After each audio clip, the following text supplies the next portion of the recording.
Welcome to the Actual Fluency podcast. Each week you'll find inspirational, motivational interviews with some of the world's best language learners, industry experts, all trying to help you to learn foreign languages better, faster, and more efficiently. And here we go. If you're looking for a language teacher to enhance your language learning, then I highly recommend Italki. Italki is the world's biggest tutoring platform, and you can find thousands of teachers and tutors at very reasonable prices. Get a free lesson after completing your first lesson by going to languageteacher.co. Hello everyone, and welcome to episode 151 of the Actual Fluency podcast. Today I'm joined by a previous guest, Andrew Feinberg, to talk about his experiences learning Japanese. If you remember all the way back from episode 98, which was in June of 2016, it's almost 3 years ago as of recording this episode, he was talking about his experiences learning Norwegian as an English native speaker. And in today's episode, he contrasts that experience and just gives us a few cultural and linguistic pointers about learning Japanese that he's been working on for the last few years. And of course, this is all tied into the upcoming Polyglot Conference, which is in Japan this October. I believe it's around the 20th of October in Fukuoka, if I say that right, in Japan, which will be very exciting to go to. But of course, if you are planning on going, then maybe a little bit of time to learn some basic Japanese will be good fun. And I definitely ask Andrew about that, how one can best use at one's time, especially looking at having only a couple of months until that time. So please enjoy the episode with Andrew, and I will see you in the next one. All right. Well, Andrew, welcome back to the show. It's been a long time since we last talked, which I'm sure we'll get into in a minute. Do you want to give the audience just a little update of what you've been doing, where you've been, and any experiences that kind of link back to the original episode? Sure thing. Thank you so much, Chris, for having me back on. It's been quite some time. I would say, in the meantime, I've gotten a master's degree. I got a master's degree in Norway. And then immediately I decided to move to Japan. And I'm now teaching English in Japan through the JET program, which is Japan Exchange and Teaching. And you are placed, I think it's available to people in most English-speaking countries, the US, the UK, Ireland, Australia. You're a native speaker of English, you're placed in a Japanese public school, and you are a teaching assistant. So you help the Japanese teachers of English there do their best to teach English classes, and you sort of provide an assistant role in creating lessons and keeping the kids entertained, in just being a good example of native English abilities and sort of providing an example of what does and doesn't sound natural. So that has been my life the past 8 months or so. So I look forward to doing that for another year at least. Cool. So what are the requirements outside being a native English speaker? Do you need to have a degree in languages or any kind of diplomas or anything? Yes, you do need a bachelor's degree. It doesn't matter what it's in. But, I think that's so stupid. Yeah. I mean, yeah. The bachelor's degree is just to put the point across that you know how to write English well. You're a serious and sincere person. I see, yeah. But it could be a bachelor in music theory or anything. Right. And I think they take that into account when they place you. So it doesn't take a rocket scientist to teach kindergarten, but there's plenty of, you just have to have a good way with kids. So yeah, it doesn't the strenuousness, the type of strenuousness that you face in this kind of job is really dependent on your title and where you're placed. Yeah, I could definitely imagine that. But it's a great thing to mention as well, because I often have people ask, I'd like to travel, I'd like to do something with languages, and often it's kind of unrealistic just to go to another country without any way of earning an income. But actually, I think English programs there are quite a lot of them. And if you take one of those teaching diplomas that you can do in a week or something, you could get jobs in China or in South America or maybe even some of the other places. So having another avenue for people to potentially see the world, and like you already mentioned, you're not necessarily doing it for the long term. You're just doing it as an experience and maybe an excuse to learn Japanese as well, which I'm sure you will you'll talk about. But for me, it's also just giving people a way to see the world that you look on YouTube at all these people traveling all the time, and without the income to do so, it can be tricky. Yes, it's a fantastic way to live in Asia if you have no other way of getting here. And it's 1 to 5 years. It's all run by the Japanese and US governments, so it doesn't have that sketchiness feeling that oftentimes the private companies can have.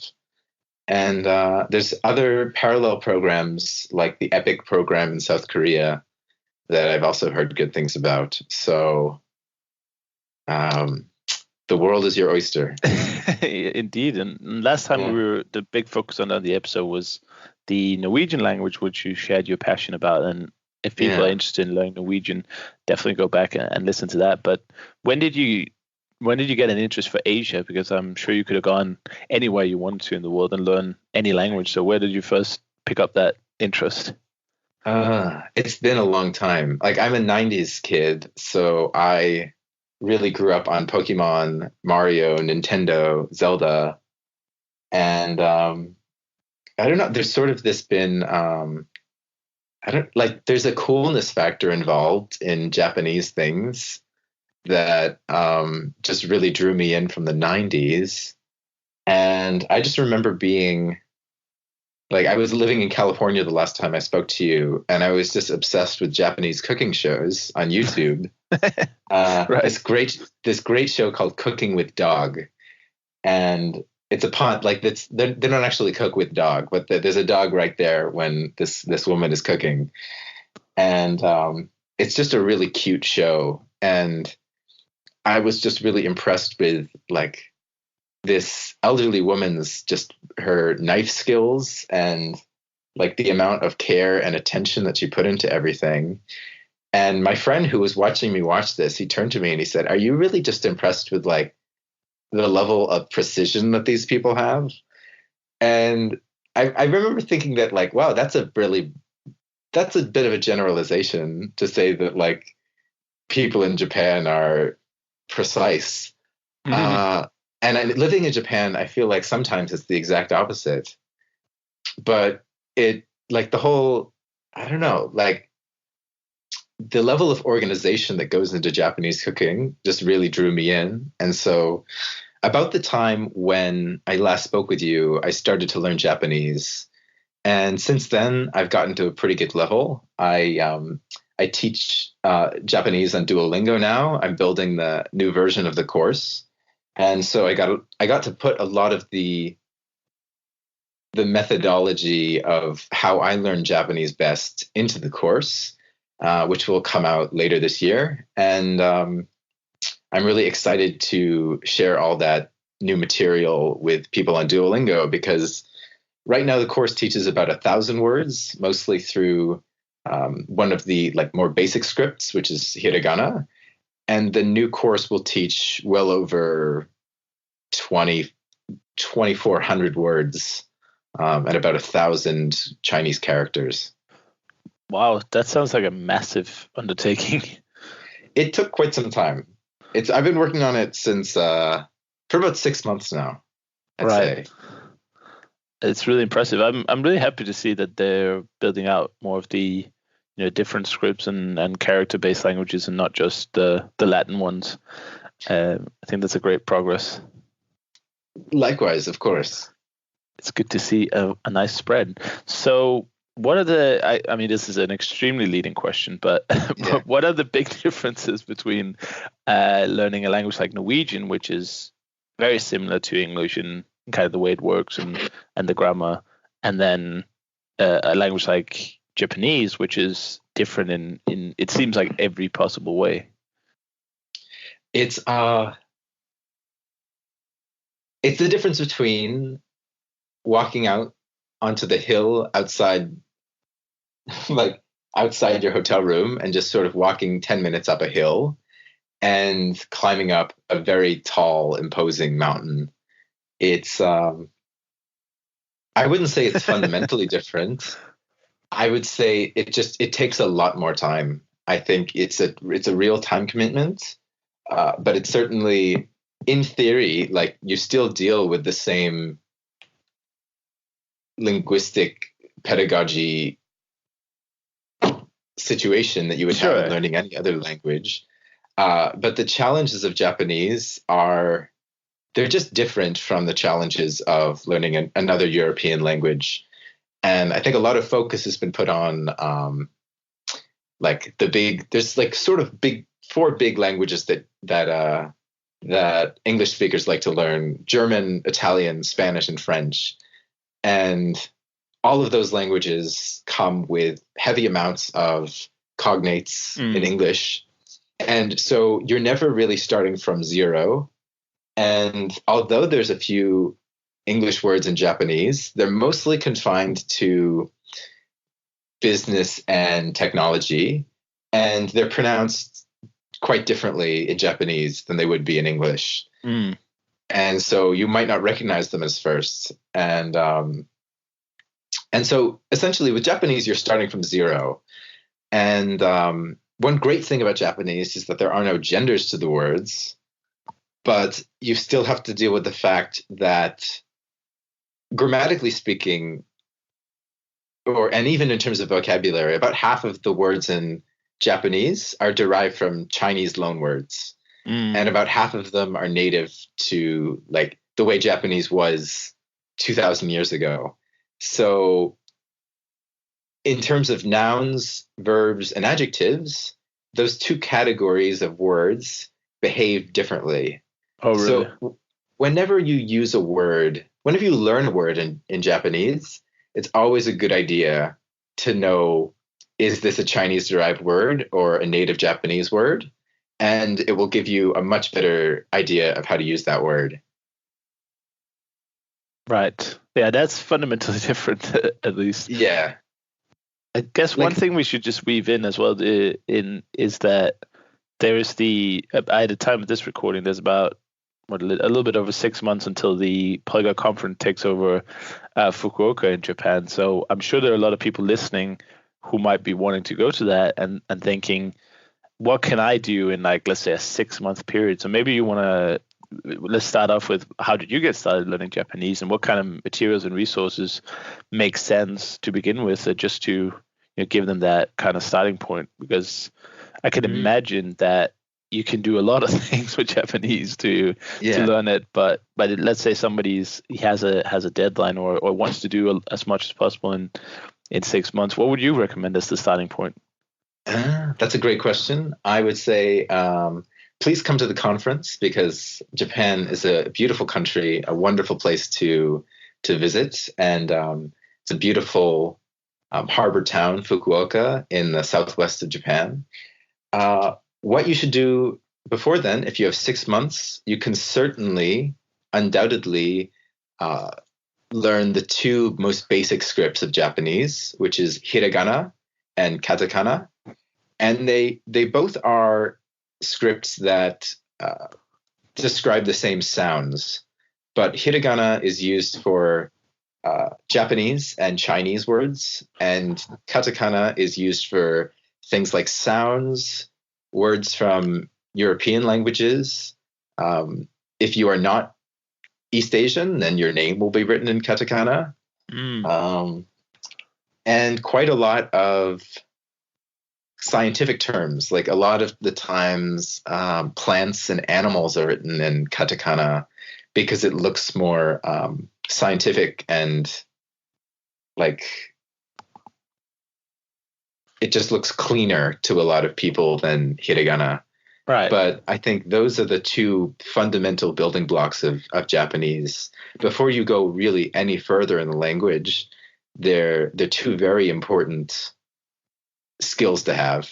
And people sort of underrate katakana because they think, oh, I can, if I learn new Japanese words, it's going to be in hiragana, and like the kanji description will be in hiragana, and hiragana contains like all that you need for grammatical words.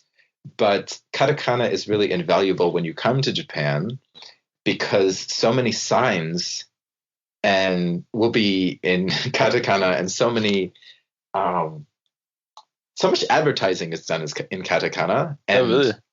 And a lot of the English words that you'll know if you're listening to this podcast are written in katakana. So you want that ability to just sort of to understand those signs, and it's going to just be a tremendous help. Right, and it wasn't that big of a challenge. It's not like learning 2,000 characters or anything. No. There's about 50 of each, I would say, if you don't include the diacritic marks, which change which turn the consonant sounds, which devoices the consonant sounds, like it turns the k into a g, things like that.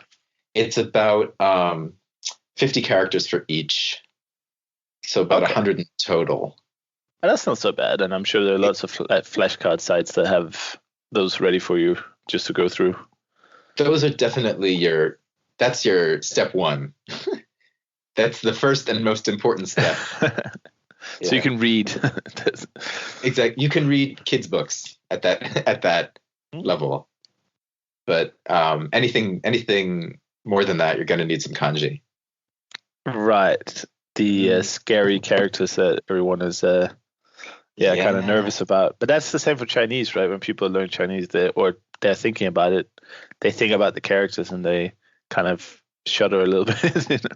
Right. They shouldn't, because it ultimately is a great help when you're reading a word that you don't know. If you recognize the characters around it, or if you recognize the characters within the word, they often give a great hint as to the meaning or the pronunciation or both of the word. So they're very, very helpful. And because they're not, maybe in a given Japanese sentence, there might be 4 to 8 kanji about. It's not quite as many as Chinese, and they're sort of, you can be introduced to them gradually in a way that's really impossible with Chinese. With Chinese, it's just like opening up a faucet and then getting a waterfall. Right. With the amount of kanji. Exactly. It's just like every new word is another kanji. At least in Japanese, you have a few breaks. Right. But maybe if I can ask a little stupid question, because I've never studied Japanese. I've never been to go right ahead. Even been to Asia. But let's say I pick up the newspaper and you've got 2 different scripts and you got the characters. Like, would it be just a mishmash of all those 3 at the same time, or would absolutely, really? Absolutely. That sounds so strange. That's so hard to get your head around, I think. I think it's actually quite beautiful, and it's one of the greatest joys of learning Japanese, the fact that there's the 3 scripts, because there are no spaces in your typical Japanese sentence. And so the 3 different scripts serve as a way of blocking off the content words in your brain. And so you basically your brain sort of only processes one script at a time until it sort of all blends together in a string. And then it's like this flow of information that's kind of seamless. And but it's really, really elegant and unappreciated. And I know that a lot of the time Korean gets a positive reputation for saying that Korean has a very simple alphabet. It's an alphabet that was designed by one person, and it was designed to be very logical, and they're very proud of it. But I think when Korean threw away all of its Chinese characters over time, it lost perhaps some of its readability, but definitely some of its I don't know, some of that magic that that sort of comes with just glancing at a character and getting just a sense within your body and mind of like what this writing is about based on what you're looking at. Right. So when people speak, and just continuing the question here. Yeah. Obviously, if I have 6 months or however long I have, it's going to be hard to learn enough kanji, I assume, to, let's say, pick up the newspaper or read a native level book. But what about the speaking? How does that work basically, and how much do I need? How does speaking work? Yeah, how does speaking work? Because I honestly don't know. That would be a great title for the show. How does speaking work? But if you have in text, you have a mixture of all three. Speech, is it then simpler as many languages, or does it follow the same kind of recipe? So how I would talk about speaking in Japanese would be your beginning materials in a typical Japanese textbook would be rather heavy on hiragana and katakana. They don't want to spook you away with too many kanji.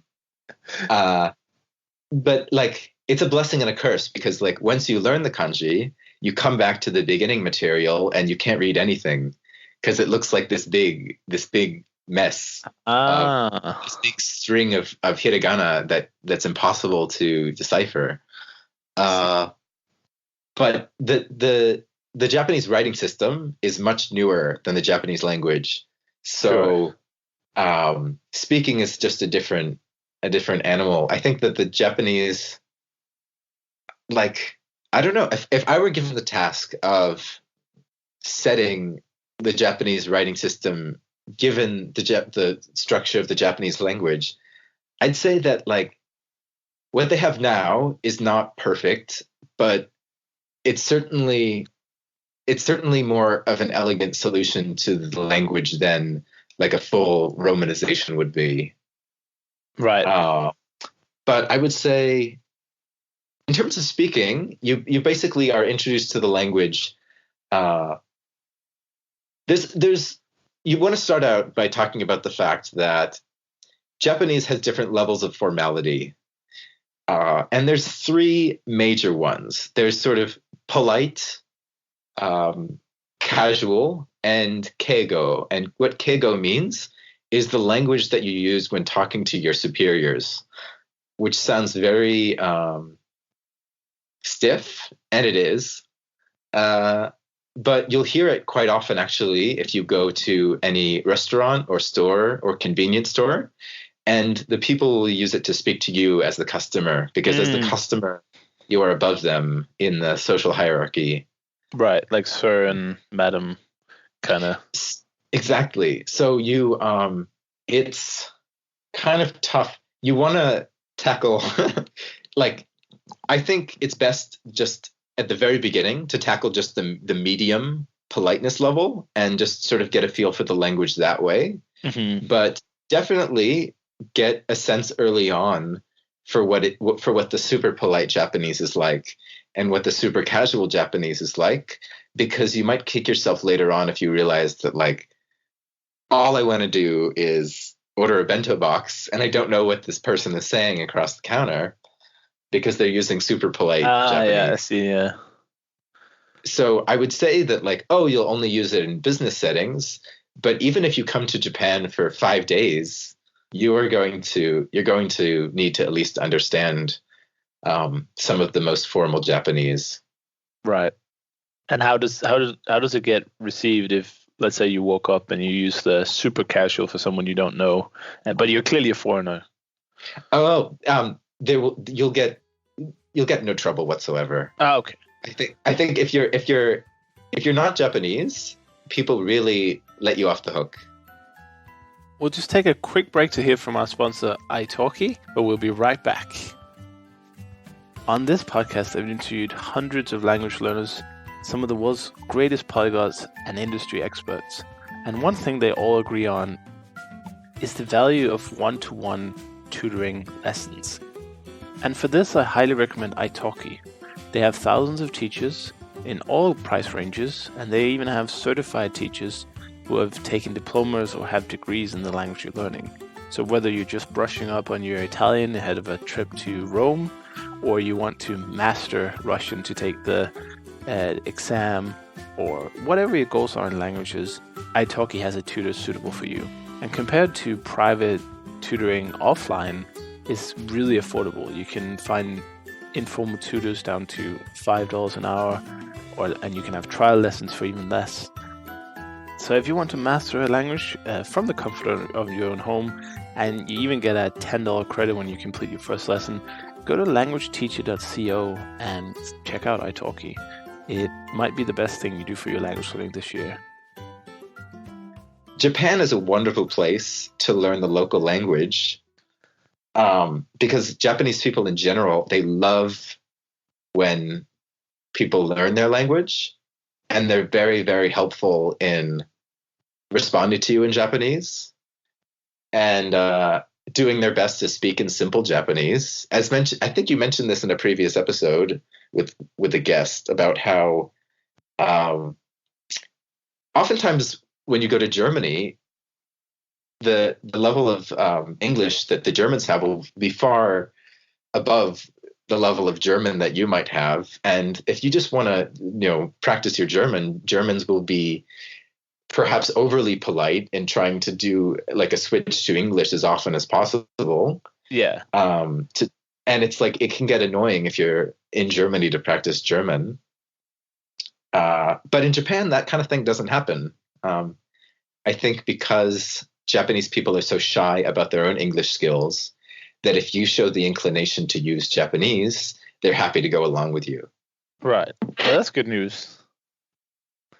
And you won't get sent to the courts for being impolite to a stranger. Oh, not at all. But I think they, as early as possible, like the Japanese textbooks, like they teach you the sort of medium level polite Japanese, so that it's sort of the go-to in your brain whenever you speak Japanese. You're going to end a sentence with mas, which is the typical mid-level politeness ending for verbs.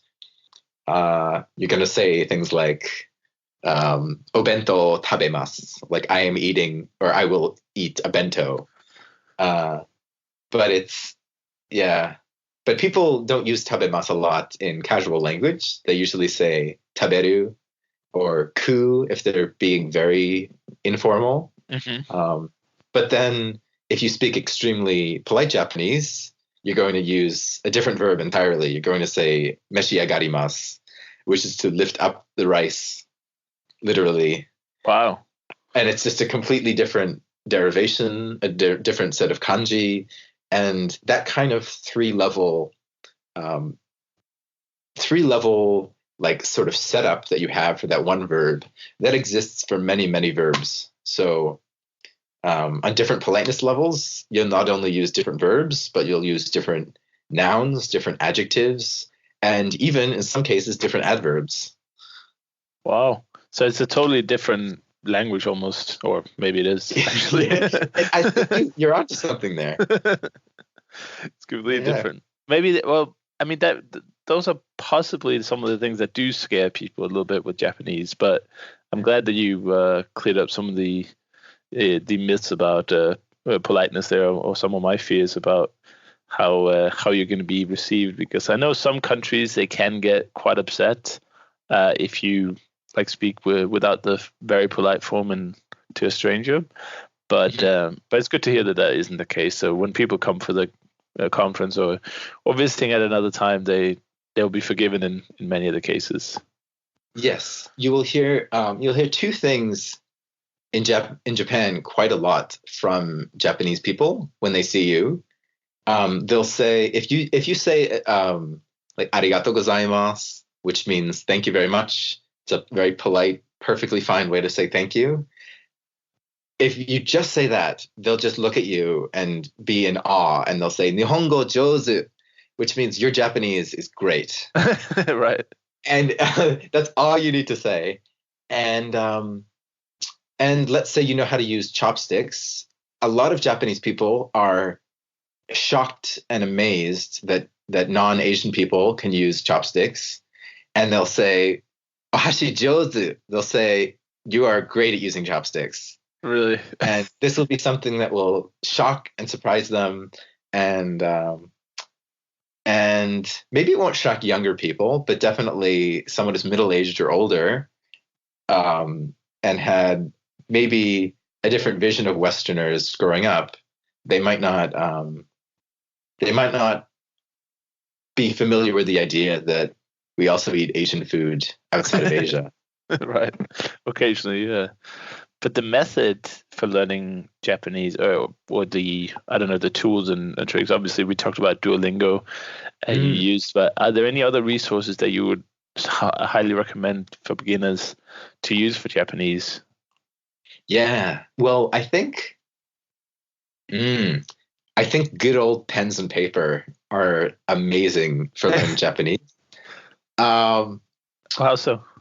I'd say, like, when you write something down, when you write down hiragana and katakana and you speak it while you write it, you get a good sense for like the stroke order of the different lines. It's going to stick in your brain much better than just using a computer. If you use a brush, that's even better because it's even more authentic feeling. Right. And there are like books or something, like, or online places where they help you with that, because I assume it's quite a few. Okay, good. Because it's quite a lot of work, best, I would say, if you needed to like research all the characters and stroke orders and stuff before you could get started. I don't represent Jet, nor do I represent Duolingo as a volunteer, but I do want to give a shout out to a couple of really great books that I think if you're learning Japanese, you should definitely use. For introductory Japanese, most colleges these days and universities use Genki, which is a book, a series that is published by the Japan Times. And the same newspaper also publishes a set of 3 books called Dictionary of Basic Japanese Grammar by Seiichi Makino and Michio Tsutsui. And this book, it's a big, expensive, it's a thick book, but it fits in the palm of your hand. It's about 2,800 yen, which is about $25, but I think it might be more expensive abroad. It's the sort of the Bible of basic Japanese grammar. It has incredible number of example sentences, and it explains things in really simple terms. And it's definitely a go-to book that everyone gives high praise. Right. And it's like you look up things when you need them kind of thing, or do you go through it? I've actually had friends here in Japan who have said that they've read the whole book cover to cover. Okay. And one particularly nerdy friend did that. But I'd say definitely if you stumble across, maybe there's a word that you've seen many times and you just don't know how it's used or what it means. And it's usually the words that are written in hiragana by themselves that represent grammatical words. Right. And those words you want to look up with this kind of a book. The word like koto, C-O-T-O, which can mean many, many, many different things. It pops up quite often in Japanese. So to see the different usages, you'll want a book like this. Fantastic. Any other methods or resources you've used? Did you use like a teacher, or did you go to a class, or any of that?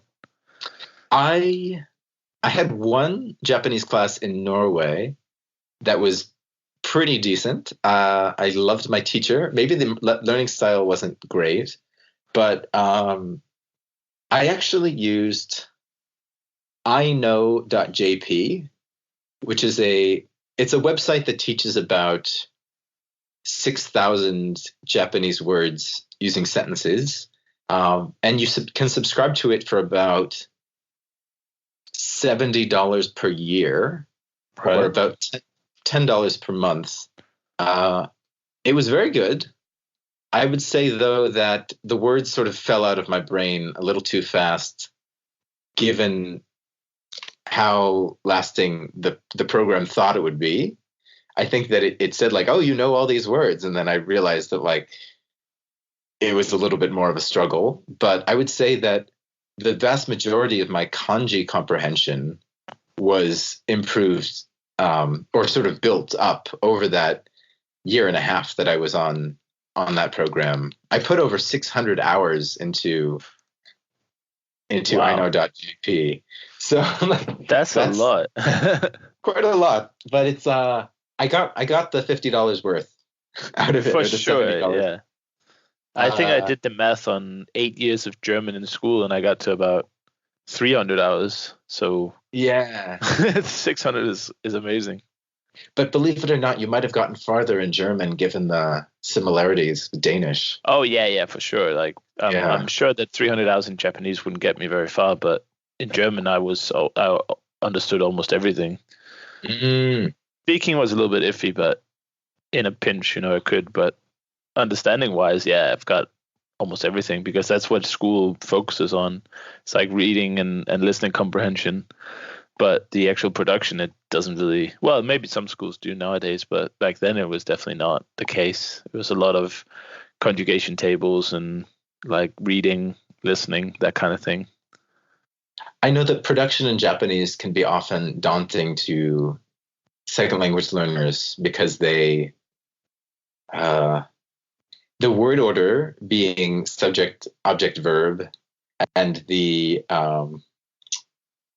hesitance to get something wrong when you're kind of shaky on all of the vocabulary in a given sentence is really intimidating for people when they start speaking Japanese.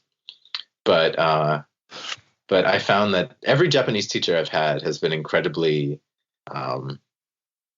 patient and generous and accommodating. So don't be afraid. Have no fear. And of course, an event like the Polyglot conference is a great kind of excuse as well. If you have been interested in learning Japanese for a while and you think, okay, I need to have something to do it for, right? Yes. Then it gives you that push that you might need to just get a move on, because you will never learn it if you don't get started. That's the first thing. And again, which is a recurring theme in the podcast, is that a little bit that you do is infinitely better than not doing anything. I mean, that's kind of obvious, but I think some people see language learning as a binary thing that either you have learned something or you haven't. But I think learning just a sentence, like you said, if you know how to say thank you in the proper way, then people would go crazy almost, so spending just that 5 minutes learning that sentence would be a massive a really good investment of time to what experiences you can get with it. And I think that doesn't change no matter what language you're learning or wherever you're going in the world. Like just a couple of words and phrases here and there, you just make people stay sometimes, because it's clear you're not Japanese if you go, so they know that you would have had to learn it somewhere, and it's really it's almost like an experience for them as well. Oh yes.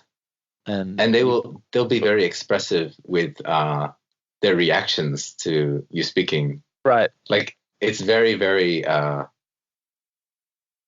fun to see reactions from people when even if you just use the most simple Japanese.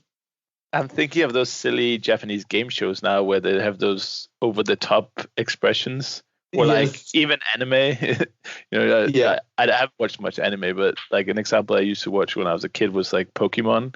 And all the expressions were so over the top. Every time there was some incident happened or there's just this like, this massive reaction. So I'm almost visualizing that would happen on the street of Tokyo or Fukuoka when we go there. It's not far off, actually. Like, I think one Japanese word that like is ingrained into my everyday vocabulary now is which is just like this expression that people actually use here just to mean like I'm surprised. Right. Like, what?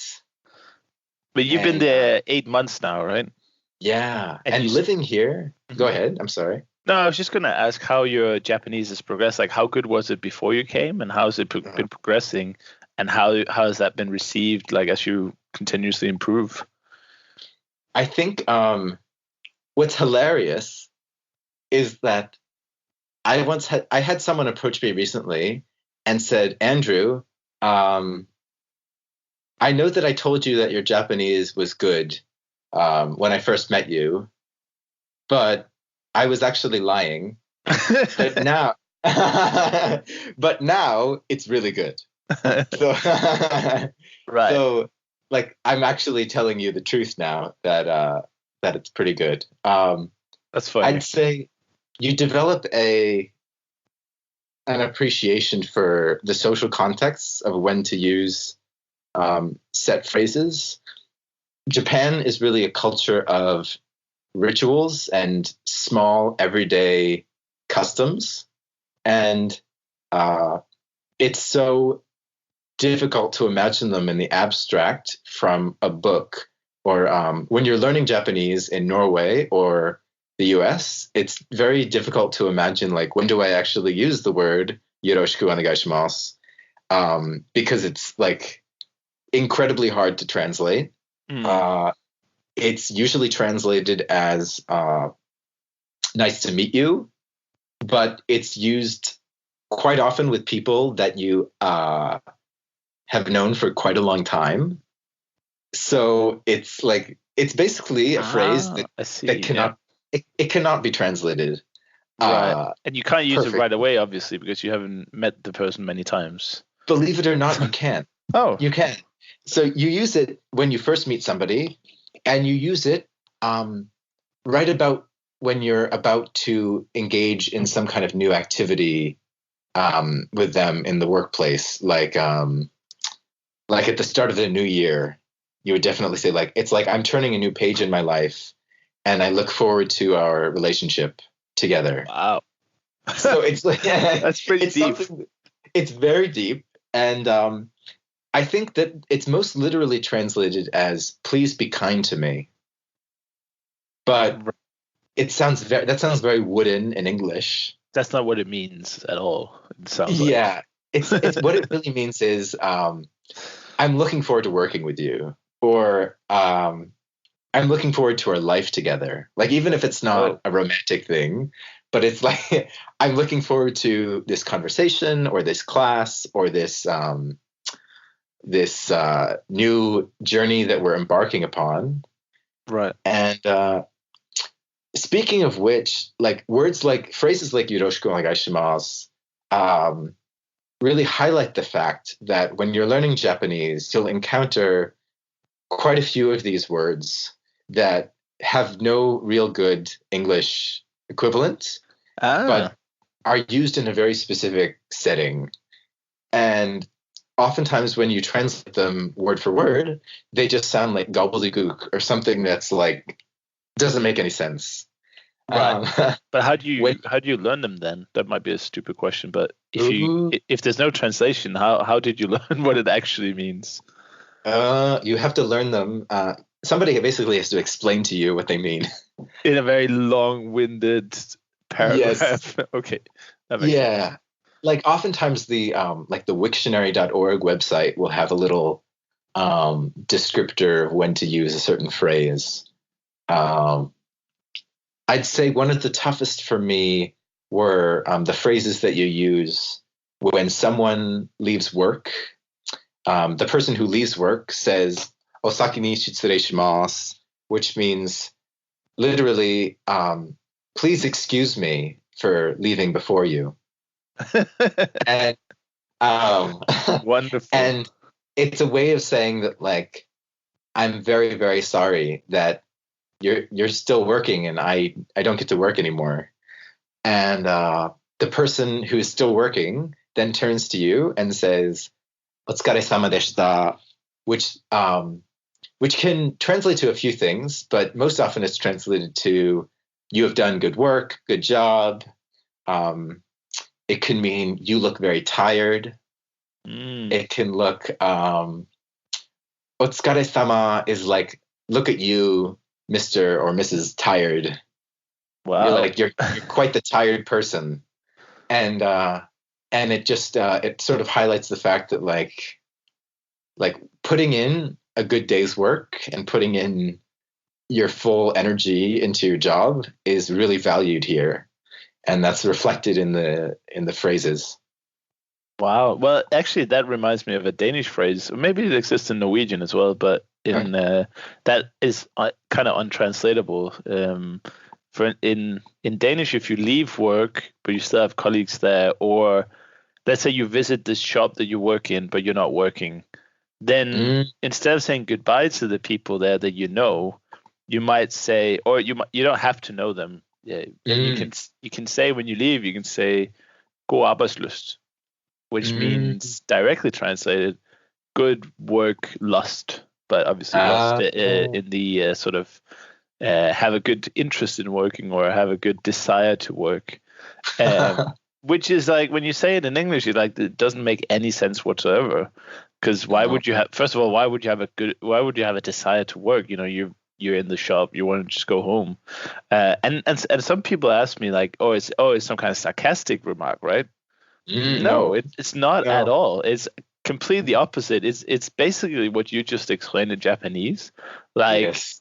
I oh, that's a hard word. I am emphatic towards the idea that you're still here.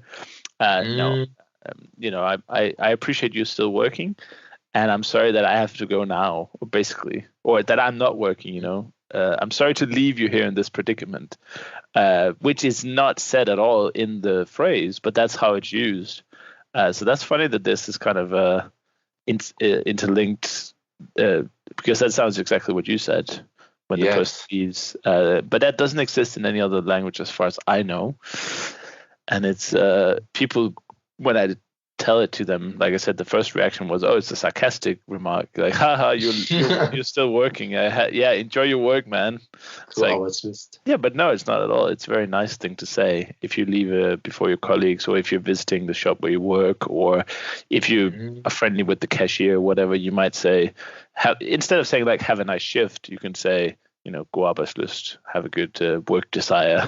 But super untranslatable. But I guess it shows that the deeper meaning of language is not just a Japanese thing or other language things. It does exist in these sort of more, let's say to us anyway, more common languages, the European languages as well, these very hidden meanings that are untranslatable. Like people always talk about Hookah as well, which doesn't really mean anything, but if you know what it is, then you know what it stands for at least. You can't really explain it.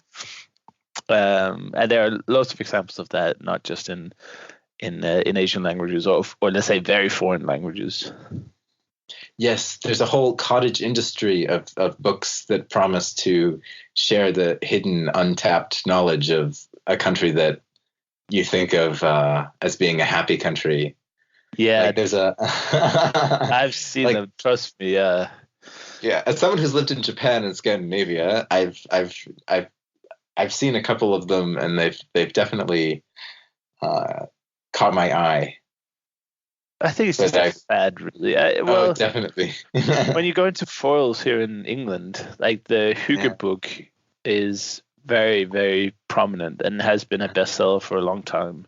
But it's like, to me, it's stupid because the act of explaining what it is kind of ruins it. Yes. Like if you have to explain that, it's nice to sit in front, it's that nice feeling of sitting in front of the fire with the dog and, hot chocolate and the snow is going outside.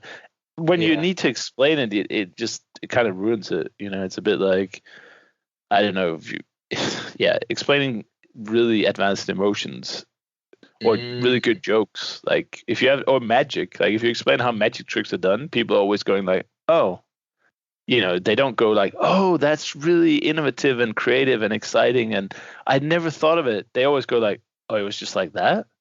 So I think that's a similar thing to something like Hookah, which is, I'd love to have more Hookah in England, definitely, but I think they have their own versions. They have afternoon tea, they have all kinds of stuff, but just because you don't have a word for it doesn't mean you don't do it. I think of it as cocktail party, like romanticization of foreign cultures. Like it's a way of saying, like, did you know that they have this really interesting word that no one else has, and it means that they have a new perspective on life, and they just go down the Sapir-Whorfian hypothesis all over again. Yeah. And I think that it's a very lazy way of experiencing culture that's kind of popular. Yeah, I think sure. like It's a shallow way. Yeah. the ultimate way to experience a culture is to live in the culture and make friends and sort of get to know people here. And like reading a book about how like, oh, the Japanese have this word that means like ikigai, which is like the reason for being. And like we would never have a word like reason for being because that's a uniquely Japanese concept. Yeah. That's that kind of thing can be a little bit it feels a little bit plastic or fake. I agree with that, yeah. But I can teach you a word that definitely that will impress Danish people, yeah. Definitely. So if you have hygge, yes. if you say hygge heiser. Hygge heiser, like hot? No, that's no, like heisa. Hejsa at the end. Hygge heiser. So it's like saying hygge and then high afterwards, you know, heisa. If you say that in one word, it can mean like an event. So are we going for some, like on Saturday, let's do something, hygge heiser or something. That's very, very slangy and very high level. I don't know if you ever get a chance to use it, but I have a Norwegian friend, and she always looks at me so funny when I say these things. Hygge heiser. Like, yeah, hygge heiser, and I'll say something like, yeah, it's like when you don't know what the actual thing is exactly, you can't describe it, so you use this kind of like general word. Like I would say something like, yeah, you can say kaffe hallosa. You know, it's like a coffee thing. It's like in English, the closest I think would be thing. Like let's do this cake thing or this biking thing or something. In Danish, you have all these ways of saying that, and my Norwegian friend is always confused, and she starts laughing when I do it because it doesn't sound like anything, and it definitely doesn't exist in Norwegian as far as she can tell. So it's quite funny that way. But that, I guess, for a podcast here that kind of concerns itself with all languages of the world, really, and learning all languages of the world, it's fun to see that even some of these extremely specific concepts have parallels. Like they might not be exactly the same, but you can definitely find remnants of that. Like for instance, you were saying that Japanese people would be perhaps overly positive towards your skills, even if you didn't have any. I found that with Russian, for sure. Like I sent one message to Russian people, and they're like, "Oh my God, you're great at Russian. How did you learn? Your Russian is so good." And like that was one sentence with like 5 words and 3 mistakes in it, you know. Yes. So I definitely see that elsewhere as well, which it's kind of good and bad because you know your crap. So like, yeah, it's good that they're positive, and it's better to be positive and negative, but it's almost too much. So you start to question the whole thing. It's like, how can I be perfect? I only know these 5 words. You have to wait until somebody says that they were lying to you before when they said that you were good. But now you're really good. That's when you know. Yeah, I haven't quite reached that stage yet, unfortunately. But that's when you know. But yeah, and I really appreciate also there seems to be an immense depth to Japanese where you get a lot of like the better you get, the more you really understand the subtleties and the kind of the cultural depth and the meaning of some of these words and phrases. Whereas in the beginning, you also get a lot out of it because of the reactions and the way people are speaking as well. So I'm sure people, if I think it's a good time to start now. Like we recorded this at the beginning of April, and the conference is at the end of October. So you have quite a long time, actually. That's like half a year to get some progress done and go to what it looks like on the pictures, a very beautiful place. I haven't been there in Japan yet, but from the pictures, that region looks absolutely stunning. Yes, Kyushu is famous for beautiful Buddhist temples. it's a very popular place to go. Uh, I want to just fit in a couple of more remarks about learning Japanese before the Oh yeah, yeah. conversation ends. Please do. One of them would be like when you're learning these words at first, and like you're getting hit with all this vocabulary. Mnemonics are really your friend for how you learn nouns, verbs, adjectives, because you're not going to have any connection whatsoever Like a to the. picture representation or like a memorable phrase, or how would you do it? Exactly, like a picture representation, a memorable phrase, hopefully as many different connections as you can make, because oftentimes there's like there will be words that that will like trick you and be something that like sound like something that they're actually not. Like tamago sounds a lot like tomato, but it actually means egg. Uh, the word Ringo doesn't mean like Ringo Starr, but that's the word for apple. So if you imagine Ringo Starr eating an apple, that will be like your ticket to learning that word. Um, but it takes a long time for any of these words to really stick, and it can seem really hopeless at the very beginning because you say to yourself like, I know I've learned about 3 or 4 languages in my short life, and I felt like I had graduated from using silly mnemonics to learn new vocabulary, Right. but it's like there's no way around it. Like I really learned early on when learning Japanese, like you're gonna need to use mnemonics, or you're not gonna have a lot of fun learning new words. It's too abstract or too arbitrary because you don't have any contact points. There's no like links to what you know already. Exactly. And so it's a necessary evil. You're going to need them. But later on, when you learn words that are more intermediate or advanced, you can hook those intermediate or advanced words up to your beginning words, and you won't need the silly mnemonics anymore. Right. And it becomes just the neural networks start to form, and it really feels like I can leave that stuff behind. Right. But you have to start somewhere. That's the key. Yeah. Otherwise, it's just too abstract, really. Speaking of abstractness, I hate to eat up too much time, but like I would say that part of the Japanese culture and the Japanese language is the lack of directness is a very important quality. Okay. And so oftentimes Japanese people will be hesitant to tell you to do something or to tell you not to do something. Huh. So they will hint at it with words like maybe or perhaps. And this even is true when they switch to English and they try to tell you to do something in English, like maybe you should. It's like passive aggressive. Yeah, in a way. No, it's not aggressive at all, but it is certainly passive. It's not aggressive. It's just like it's passive suggestion. I don't think of it as being. It's just the way that the language and the culture works. So it doesn't come with any of the baggage of like resentment and like it doesn't have any bad baggage the way that passive aggressiveness often does.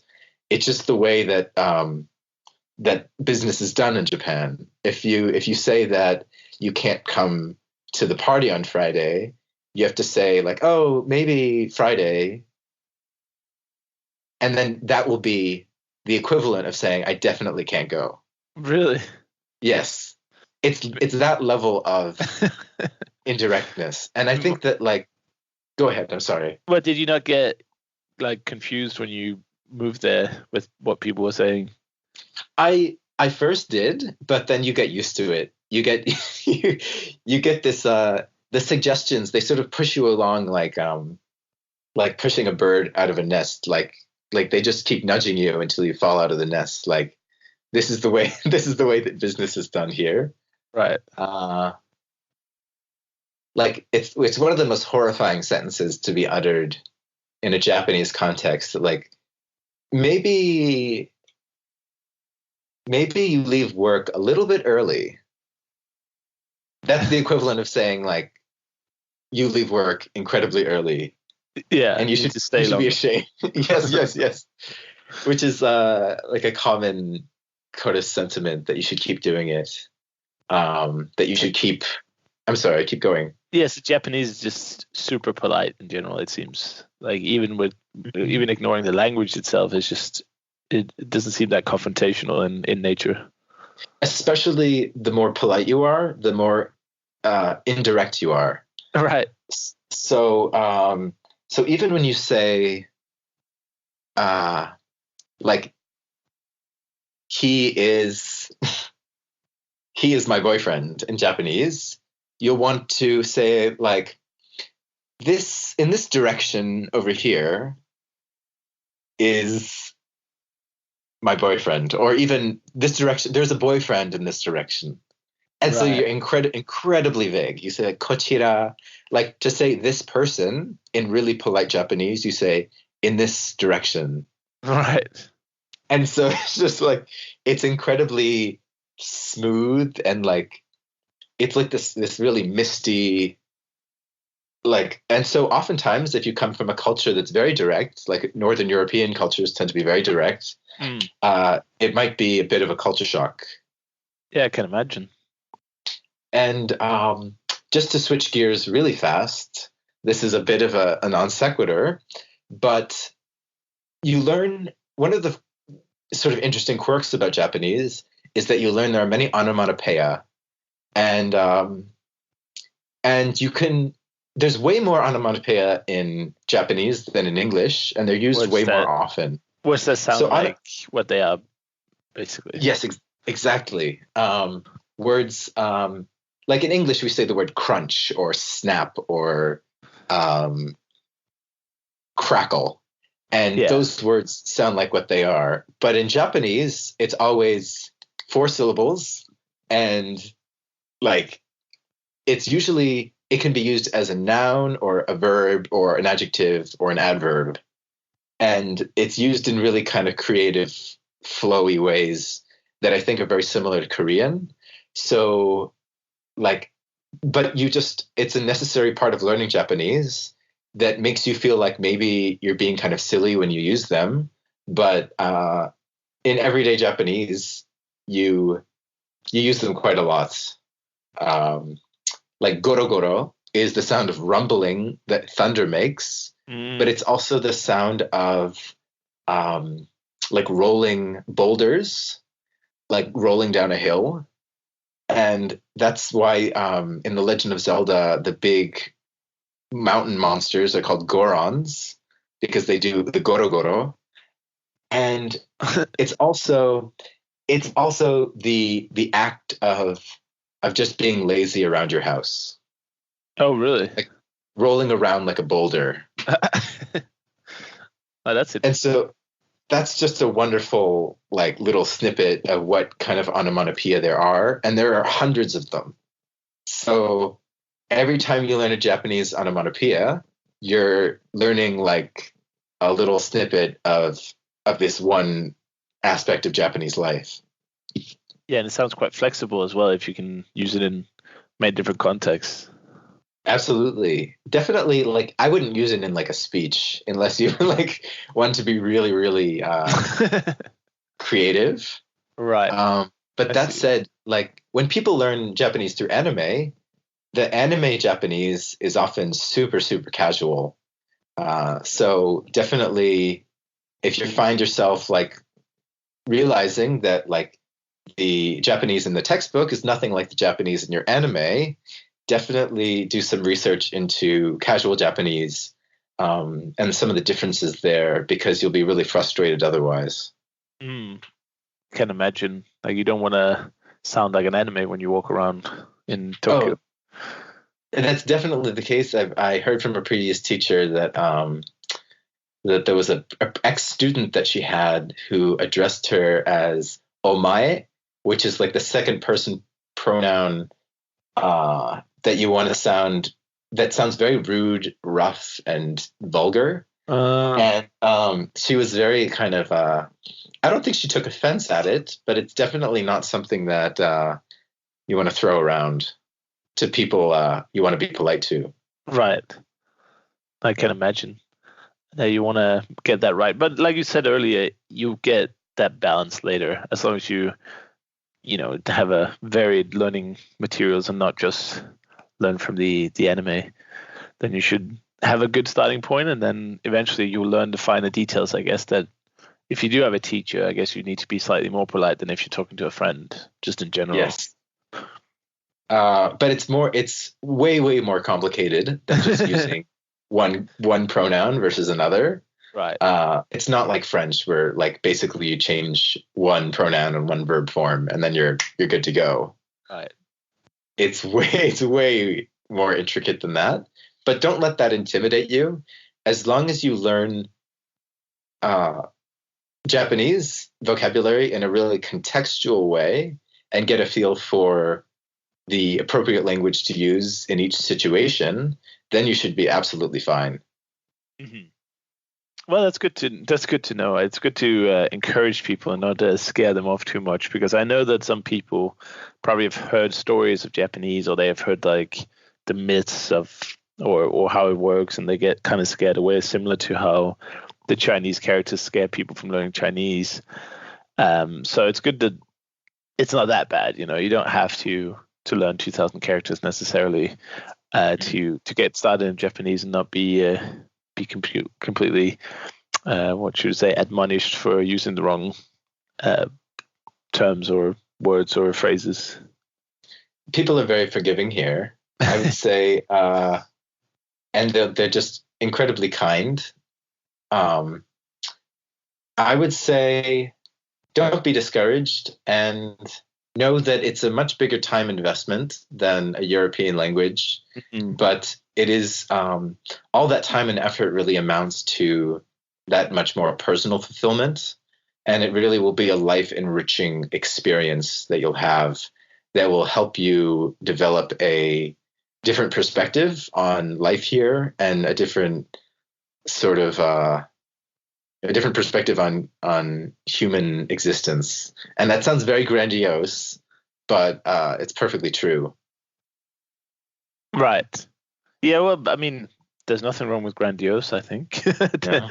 People will unwrap it and figure it out as they go along and learn, and hopefully they'll make it their own and enjoy it. But definitely, I definitely want to go to the conference. I get still a bit out, so I'm not 100%, but I'd probably say 95% just for the opportunity to go to a place I probably wouldn't have gone to otherwise, and the just seeing such a different culture and part of the world. I haven't been to Asia before, just as an example. So for me, it would be a massive culture shock for sure. But also having that fallback of being there with some friendly faces, some familiar faces to kind of take some of that culture shock a little bit off and maybe experience it with some of my friends already. That might help. Yes. I would say, you're basically describing the plot of Lost in Translation. Oh yeah, I've seen that. Yeah, I've seen that. Yeah, which is it's funny. Go on. I'm sorry. Did you? Because I saw it on Amazon, and they have a little like "Did you know?" during the film, which is actually really interesting. But there was a little snippet where some of the translations for the film title actually were lost in translation. Because like for instance, let's say Lost in Translation, some country translated to Lost in Japan, which doesn't make any sense whatsoever compared to the story, and definitely not compared to the original title. So I find it really funny that the title of the film Lost in Translation was actually Lost in Translation. That is the most meta thing I've heard in a while. Yeah, I don't know. It's not the best film I've ever seen, but it's definitely makes you think about that, because in the language community, a lot of people are quite they like to travel and they like to stay in places longer than let's say tourists, and sometimes there's this attraction to this is a complete side note, but there's an attraction to where you're not. So let's say I was learning Japanese now here in England. I'd be attracted to going to Tokyo, but without a proper social network or a job or some kind of contacts, I would probably be a lot like the two main characters in that film, kind of just lost, you know? And I've been lost before in Budapest and other places, and sometimes I wonder if more context on those kind of stories would be useful as well, because it's not easy, definitely, to go abroad, but you've settled in nicely in Tokyo with, but maybe it probably helped you to have that kind of connection with the JET program and like a fixed job and like that kind of forced social aspect, or were there any challenges in regards to that you just want to mention here at the end? I'd say the JET program did a masterful job of welcoming me. I feel like I'm very fortunate. I live in a pretty typical suburb of Tokyo, so I feel like I can get nature when I need it, and the city life when I want it, and I feel very fortunate in that respect. I know a lot of people, they come to Japan on the JET program and they're put way out in the countryside, and oftentimes if they don't speak any Japanese, they can't communicate with anybody, and they experience extreme social isolation, and that can be really draining. But definitely, before you come to Japan, learning as much Japanese as possible will get you so far, because you'll be surprised at just how I feel like even going to Korea, like the young kids in Korea are their English level was on average considerably higher than the English level in Japan. So knowing a good amount of Japanese, especially outside of Tokyo and Kyoto and Osaka, will really just be your ultimate ticket to sort of understanding the culture more and getting more out of an experience, even if it's for a very short amount of time. Yeah, and I think you made a good point there that for a language podcast makes a lot of sense that if you are planning to travel anywhere for, let's say, less than or more than a holiday, if you want to, let's say you want to go stay in Thailand for a month or more, then it's good. It's really valuable to learn some of the language before you go, so you can, get involved. When I moved to Budapest, I didn't know I was going to be in Hungary at all, so I didn't have a chance to learn before, and I saw the negative aspects of like being kind of lost again in a foreign country. Of course, people speak English to a certain degree and stuff, but I think the way to really connect with locals is by the language, even if you can communicate in English, and that might be a good fallback. But that's not the case for every country. There might be, like you say, in rural Japan, there might be, or rural Tokyo, there might be problems with the English ability. So if you don't have any Japanese before you go, you just can't get involved. And I think that makes it twice as hard, if not 10 times as hard, if you can't communicate. You'll feel extremely isolated very quickly, I would say. Yes, and the average age in Japan is higher than maybe any other country. And so the average person that you'll meet on the street likely took English lessons very many years ago and hasn't had the opportunity to sort of brush up. So and they just, in terms of asking for directions or asking for,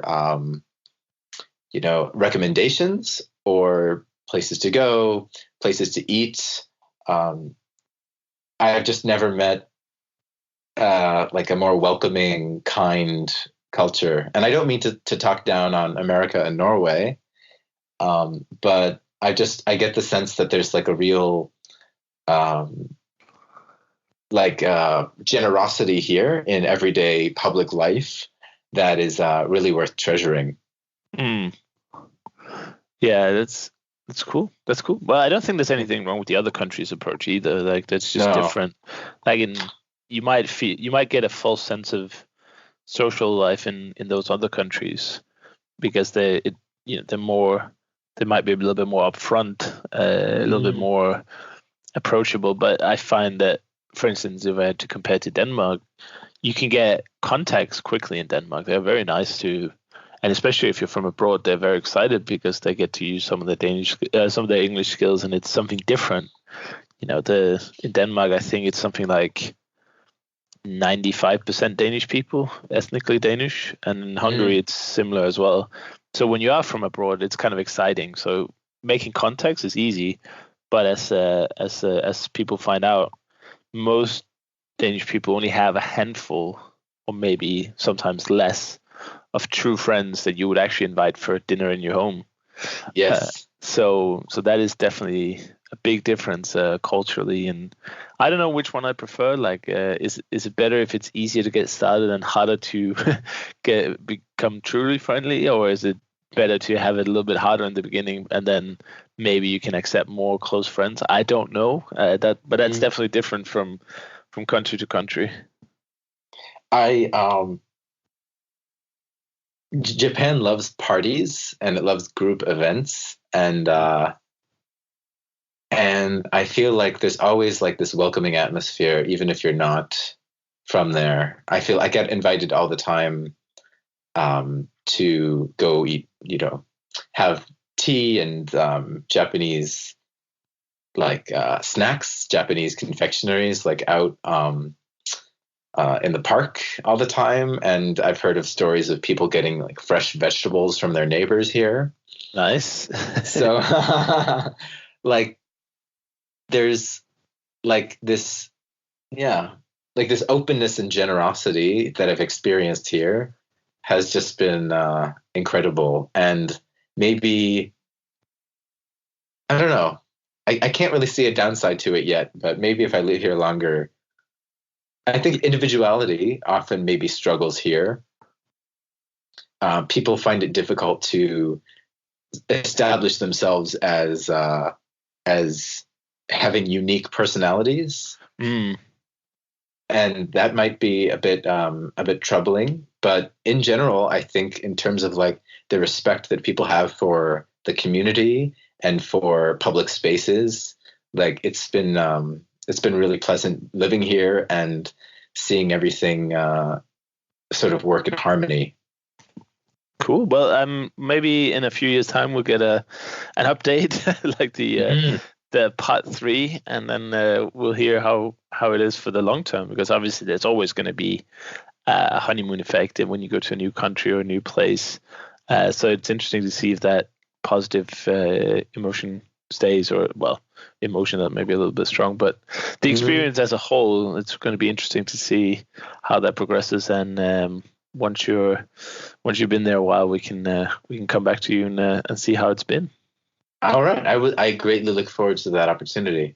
Fantastic. That'll be a very interesting episode as well. A lot of people talk about when they first moved or thinking about moving, so maybe a retrospective look would be nice in a couple of years' time, when you really had a chance to. Also, in that time, surely your Japanese would be from fantastic to amazing, so you'd probably be able to share some points about those upper levels of the language, some of the finer details. So I think we should do that.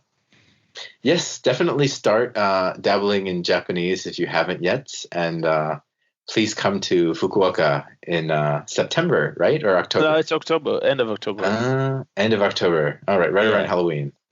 Yeah, I don't know how much Halloween we're going to see there, but I guess it is an international international event now. It's a big deal in Tokyo. Is it? Yes, it is. Yeah. Nobody cares about it here, so there might be like a party or Halloween party, but that's just an excuse to have another party, really. But anyway, Andrew, it's been great to catch up and hear your experiences learning such a different language from the one we last talked about. I mean, Norwegian seems like an easy language now. Norwegian is definitely a walk in the park compared to Japanese.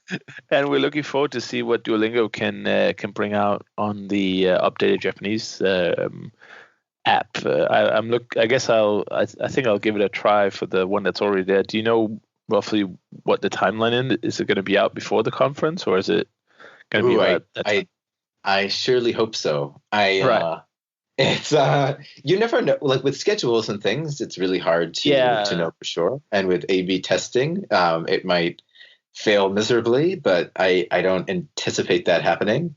I do know for sure that my boyfriend Ben, who's Norwegian, he and I are both very familiar with like the I Know course, and he said like the Japanese course in Duolingo is just never going to be as good as the I Know course, and I took that as a real personal challenge. So I'm doing my best to really improve the Duolingo course and sort of bring it up to as high a level as possible, because the more you know, the more you know. Then people will just be that much more enthused about the language. Yeah, and also just the raw amount of material. Like you said, they were gonna, was it almost triple the amount of kanji in there?